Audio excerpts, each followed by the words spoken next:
সাবেক প্রধানমন্ত্রী ও BNP chairperson Begum Khaleda জিয়ার শারীরিক অবস্থার খোঁজ নিতে এভারকেয়ার হাসপাতালে প্রধান উপদেষ্টা ডক্টর মোহাম্মদ ইউনূস বুধবার সন্ধ্যা ৭টার দিকে হাসপাতালে প্রবেশ করে প্রধান উপদেষ্টাকে বহনকারী গাড়ি বহর।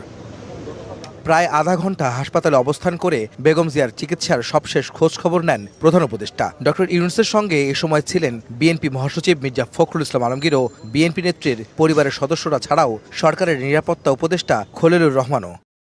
বেগম খালেদা জিয়ার শারীরিক অবস্থা সম্পর্কে তার মেডিকেল টিম প্রধান উপদেষ্টাকে ব্রিফ করেন। তারা জানান, যুক্তরাষ্ট্রের মাউন্ট সিনাই ও জনস হপকিন্স এবং যুক্তরাজ্য ও চীনসহ বিভিন্ন দেশের বিশেষজ্ঞ চিকিৎসকদের তত্ত্বাবধান ও সহায়তায় বেগম জিয়ার চিকিৎসা চলছে। ডক্টর ইউনূস বিএনপি চেয়ারপারসনের দ্রুত আরোগ্য কামনা করেন। তার পরিবার ও বিএনপি নেতাকর্মীদের ধৈর্য ধরার আহ্বান জানান প্রধান উপদেষ্টা। এ সময় সরকারের পক্ষ থেকে বেগম জিয়ার চিকিৎসায় সব ধরনের সহযোগিতার আশ্বাস পুনর্ব্যক্ত করেন প্রধান উপদেষ্টা।